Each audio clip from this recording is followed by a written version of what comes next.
¿Y si te dijera que algunos de los coches familiares más raros de la historia aparecieron en una época donde nadie esperaba nada especial de ellos? Imagina esto, los años 50. Una época donde las wagons tenían un papel muy claro. Llevar gente, llevar cosas, ser prácticas, nada más. O al menos eso es lo que parecían. Porque mientras la mayoría veía estos coches como simples herramientas del día a día, algunas marcas empezaron a hacer algo diferente. Cosas más arriesgadas, más exclusivas y en muchos casos, mucho más raras de lo que deberían haber sido. 1953 Buick Roadmaster Estate Wagon. Este coche no fue pensado para ser raro, pero terminó siéndolo, porque en 1953 Buick estaba en uno de sus mejores momentos. Diseño fuerte, presencia clara y una identidad muy bien definida dentro del mercado americano. Y el Roadmaster era su máximo exponente. Pero aquí hay un detalle que cambia todo. Este no era un wagon cualquiera, era un estate wagon. Y eso, en esa época, significaba algo muy específico. Madera real. Paneles laterales hechos a mano. No simulados. No decorativos, reales. Cada unidad requería más trabajo, más tiempo, más cuidado. Y eso limitaba todo. Producción, disponibilidad y con el tiempo, supervivencia. Porque estos coches no solo eran más caros, también eran más difíciles de mantener. Y eso explica mucho de lo que pasó después. En total, se produjeron alrededor de 6.400 unidades del Buick Roadmaster Estate Wagon en 1953. Una cifra baja si la comparas con otros modelos de la época. Pero lo más importante es cuántos quedaron. Muy pocos, porque la madera envejecía, se deterioraba, requería mantenimiento constante, y muchos simplemente no sobrevivieron en buen estado. Y eso es lo que lo convierte en raro hoy. No solo su producción, sino su fragilidad. Hay otro detalle interesante. Este tipo de wagons representaban una transición. Estaban en el punto medio entre los coches utilitarios de madera de los años 40 y las wagons completamente metálicas que dominarían después. Y eso les da un valor histórico muy fuerte, porque este coche no es solo un wagon, es el final de una era. Cuando miras su valor actual, eso se refleja claramente. Un Buick Roadmaster Estate Wagon de 1953 puede superar fácilmente los $80,000, con ejemplares bien restaurados alcanzando cifras mucho más altas. 1957 a 1958 Pontiac Star Chief Safari Wagon. Este coche no fue hecho para pasar desapercibido. Y aún así, hoy casi nadie habla de él. Porque cuando piensas en wagons icónicas de los años 50, lo normal es que tu mente vaya directo a Chevrolet, quizá al Nomad. Pero Pontiac estaba haciendo algo muy interesante en paralelo. Y el Star Chief lo demuestra. Este no era un wagon básico, ni una versión simplificada. Era el tope de gama. Lujo, tamaño, presencia, todo llevado al extremo pero con el estilo propio de Pontiac. Un poco más agresivo, un poco más atrevido, un poco más vivo visualmente. Y eso se nota. Las líneas son más marcadas, los detalles cromados más expresivos, y la carrocería tiene ese equilibrio entre elegancia y carácter que no era tan común en este tipo de coches familiares. No parecía solo un wagon, parecía algo más importante. Pero aquí viene la parte clave. A pesar de todo eso, no se vendió en grandes números. La producción del Star Chief Safari Wagon entre 1957 y 1958 fue bastante limitada, con cifras que rondan unas pocas miles de unidades por año, muy por debajo de lo que Chevrolet lograba con sus wagons. Y eso crea un contraste interesante, porque este coche tenía todo para ser más popular, pero no lo fue. Y con el paso del tiempo, eso lo convirtió en raro. No por diseño, sino por contexto. Hay otro detalle importante. Muchos de estos modelos fueron utilizados como coches familiares reales, no como piezas de colección. Y eso significa desgaste, modificaciones y, en muchos casos, desaparición. Lo que hace que encontrar uno original hoy sea mucho más difícil. Cuando miras su valor actual, eso se refleja. Un Pontiac Star Chief Safari Wagon de 1957 a 1958 puede moverse entre los $40,000 y los $90,000, con unidades bien restauradas alcanzando cifras superiores. 1958 Edsel Bermuda. Este coche no nació para ser raro, nació para ser un éxito. Y eso es lo que hace toda la historia aún más interesante, porque Edsel fue uno de los mayores lanzamientos de la industria americana. Ford invirtió millones, creó una marca nueva, diseñó una gama completa de coches y esperaba dominar el mercado. Pero nada salió como planeaban. Y el Bermuda Wagon es uno de los mejores ejemplos de eso. A simple vista, es imposible ignorarlo. Ese frontal con la parrilla vertical, completamente diferente a todo lo demás. O te gusta, o no te gusta en absoluto. No hay punto medio. Y eso fue parte del problema. Porque en lugar de atraer a todo el mundo, terminó alejando a muchos. Pero más allá del diseño, este coche tenía algo interesante. Era un wagon premium, con acabados cuidados, detalles únicos, y ese intento claro de posicionarse por encima de lo convencional. Ford quería crear algo distinto, pero el mercado no lo entendió. Y ahí es donde todo se complica. La producción fue baja, muy baja en comparación con lo esperado. En 1958, el Edsel Bermuda Wagon tuvo una producción de aproximadamente 7.900 unidades. Y considerando el fracaso de la marca, eso ya lo coloca en una posición especial. Pero lo más importante es lo que pasó después. La marca Edsel desapareció rápidamente. Muchos coches fueron descartados, y otros simplemente se perdieron con el tiempo. Y eso convierte al Bermuda en algo más que un coche raro. Lo convierte en un error histórico. Y eso lo hace aún más interesante. Porque no es raro por exclusividad, es raro por fracaso. Cuando miras su valor actual, eso también se refleja. Un Edsel Bermuda Wagon de 1958 puede moverse entre los $25,000 y los $60,000, con ejemplares bien conservados alcanzando cifras mayores. Y ahora quiero saber algo. ¿Te parece que este diseño era demasiado arriesgado para su época? ¿O crees que simplemente el mercado no estaba preparado? Te leo en los comentarios. 1957. Ford del Rio Wagon. Este coche no fue creado para ser especial, pero terminó siéndolo por una razón muy simple. Duró muy poco, porque el del Rio Wagon no era un modelo completamente nuevo. Ford tomó la base del Ranch Wagon y decidió darle un toque más refinado, más cercano a un coche de pasajeros que a un vehículo utilitario, más acabado, más cómodo, más civilizado. Y sobre el papel, tenía sentido, pero en la práctica, no funcionó como esperaban, porque el público que buscaba una wagon quería algo simple, práctico, accesible. Y quienes querían algo más elegante, directamente subían a un sedán. Y el del Río quedó en medio, sin un lugar claro. Y eso afectó directamente sus ventas.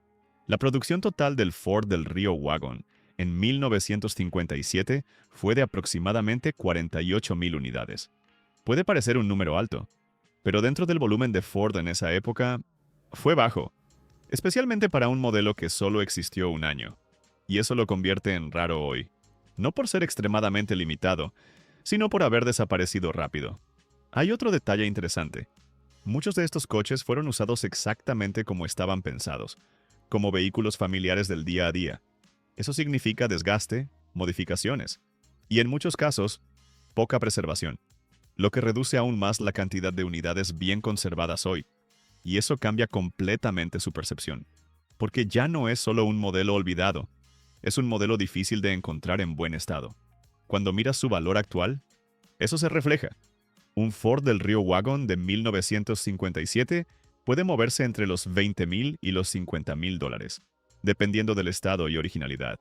No es el más llamativo, no es el más icónico, pero probablemente es uno de los más representativos de esta idea.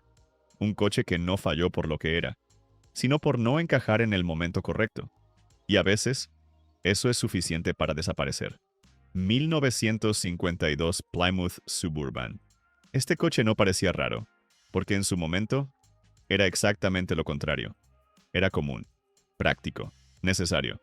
Y ahí está lo curioso, porque el Plymouth Suburban no fue diseñado para destacar, fue diseñado para trabajar, llevar familias, equipaje, rutina diaria. Nada más. No había intención de exclusividad, ni de diseño especial, ni de crear algo único. Pero el tiempo cambió eso. Porque coches como este fueron usados hasta el límite. No eran preservados, no eran coleccionados, No eran cuidados pensando en el futuro, eran herramientas, y cuando dejaban de ser útiles, simplemente desaparecían. Y eso explica todo. La producción fue relativamente alta para la época, con decenas de miles de unidades fabricadas en 1952. Pero hoy, eso ya no importa tanto, porque lo raro no es cuánto se produjo, es cuánto sobrevivió. Y en este caso, muy poco, especialmente en estado original.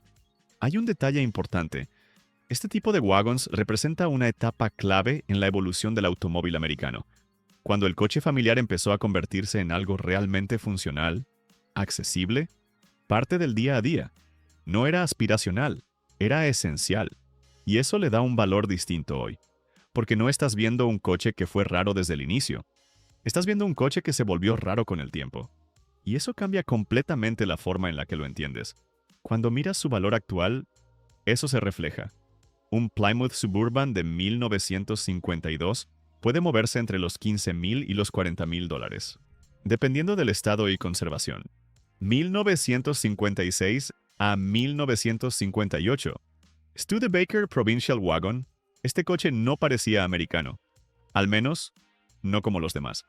Porque mientras muchas marcas de los años 50 apostaban por el exceso, cromados, aletas, proporciones exageradas, Studebaker hizo algo distinto. Lo simplificó todo. El Provincial Wagon se siente más limpio, más contenido, casi como si estuviera inspirado en otra filosofía de diseño. Menos ruido visual, más equilibrio, más intención en cada línea. Y eso lo hace destacar inmediatamente. Porque en medio de tantos coches que buscan llamar la atención, este parece no necesitarlo. Pero ahí es donde empieza lo interesante. Porque Studebaker ya no tenía la fuerza de las grandes marcas. No podía competir en volumen, ni en presencia de mercado. Así que tomó otro camino. Hacer coches diferentes. Y eso es exactamente lo que vemos aquí. El Provincial Wagon no era el más vendido, ni el más popular. Y por eso mismo, se produjo en números relativamente bajos. Entre 1956 y 1958, la producción total de estas wagons fue bastante limitada en comparación con Ford, Chevrolet o Pontiac, con cifras mucho más modestas que hoy se traducen en escasez real. Y como muchos de estos coches también fueron usados como vehículos familiares, la supervivencia fue aún menor. Y eso lo convierte en raro hoy. No por fama, sino por desaparición silenciosa. Hay otro detalle que lo hace aún más interesante. Su diseño envejeció mejor que muchos otros de su época. Mientras algunos coches de los 50 hoy se ven exagerados, este sigue viéndose limpio, casi moderno en ciertos ángulos. Y eso le da una segunda vida. Cuando miras su valor actual, eso también se refleja. Un Studebaker Provincial Wagon puede moverse entre los $20,000 y los $50,000, dependiendo del estado y originalidad. Y ahora quiero saber algo. ¿Te gusta más este tipo de diseño más limpio y diferente? ¿O prefieres el estilo clásico americano más exagerado que vimos antes? Te leo en los comentarios. 1955. Pontiac Safari Wagon. Este coche sí parecía especial, pero aún así no tuvo el reconocimiento que merecía. Porque cuando hablamos de wagons de los años 50, hay un nombre que siempre aparece primero: Chevrolet Nomad. Pero lo que muchos no saben es que Pontiac tenía su propia versión. Y no era una copia. Era algo con identidad propia. El Safari Wagon compartía la misma base conceptual. Ese diseño de dos puertas, más deportivo, más estilizado, completamente distinto a las wagons tradicionales. Pero Pontiac le dio su propio carácter. Más agresivo, más expresivo, más alineado con la personalidad de la marca. Y eso se nota en cada detalle. Las líneas son más marcadas, los cromados más presentes, y la forma en la que el coche se planta en la carretera tiene algo más de actitud. No es solo un wagon, es una interpretación más emocional de lo que podía ser un coche familiar. Pero aquí está el problema. No se vendió mucho. La producción del Pontiac Safari Wagon en 1955 fue extremadamente baja, con poco más de 3,700 unidades fabricadas, y eso ya lo coloca en otra categoría, porque incluso en su momento ya era raro, y con el paso del tiempo, eso solo empeoró. Muchos fueron usados, otros modificados, y muy pocos sobrevivieron en estado original. Y eso cambia completamente su percepción hoy, porque ya no es solo un coche interesante, es un coche difícil de encontrar. Hay un detalle clave. Al compartir concepto con el Nomad, pero sin tener la misma fama, el Safari quedó en una especie de sombra histórica. Y eso lo hace aún más especial para quien realmente conoce estos coches. Porque aquí no estás viendo lo obvio, estás viendo lo que quedó atrás. Cuando miras su valor actual, eso también se refleja. Un Pontiac Safari Wagon de 1955 puede moverse entre los $70,000 y los $120,000, con ejemplares bien restaurados alcanzando cifras aún mayores. 1951. Nash Rambler. Este coche no parecía encajar. Y esa fue justamente su ventaja. Porque en una época dominada por coches grandes, largos y cada vez más exagerados, Nash decidió hacer algo completamente distinto. Hacerlo más pequeño, más simple, más lógico. Y eso, en los años 50, no era lo normal. El Rambler Wagon rompe el patrón desde el primer momento. Es más compacto, más contenido, con proporciones que no buscan imponerse en la carretera, sino funcionar mejor en el día a día. Y eso lo convierte en algo raro, pero por decisión, no por accidente. Hay un detalle clave que explica todo. Este coche fue uno de los primeros intentos reales de crear un vehículo familiar más accesible, más eficiente, más cercano a lo que años después se convertiría en el estándar en muchos mercados. Pero en ese momento, era adelantado, demasiado adelantado, porque el público americano todavía quería tamaño, presencia, exceso, y el Rambler ofrecía lo contrario, y eso afectó directamente sus ventas. La producción del Nash Rambler Wagon en estos primeros años fue relativamente baja en comparación con las grandes marcas, lo que hoy lo convierte en un coche poco común, especialmente en buen estado. Pero aquí la rareza no viene solo del número, viene de la idea, porque este coche no se parece a los demás y nunca lo intentó, y eso le da una identidad muy fuerte. Cuando lo ves hoy, ya no parece extraño, parece lógico, y eso es lo más interesante, porque este coche no se volvió relevante con el tiempo, se volvió comprensible. Cuando miras su valor actual, eso también se refleja. Un Nash Rambler Wagon de 1951 puede moverse entre los $20,000 y los $45,000, dependiendo del estado y conservación. Y cuando miras todos estos coches juntos, empiezas a darte cuenta de algo que no es tan evidente al principio. La rareza no siempre nace de la intención. A veces, es consecuencia. Algunos de estos coches fueron raros porque se produjeron poco. Otros porque no encajaron en su época. Otros porque simplemente desaparecieron con el tiempo. Y ahora quiero saber algo. De todas estas wagons, ¿cuál te parece la más rara de verdad? No la más bonita, no la más cara, la que realmente te hizo pensar, esto no debería existir. Te leo en los comentarios. Y si te gustan este tipo de coches que quedaron fuera del camino, tienes que ver este video. Sobre las wagons más raras de los años 60. Porque ahí vas a ver cómo esa misma idea evolucionó y se volvió aún más extrema. Y cuando lo veas, vas a entender que esto solo era el comienzo.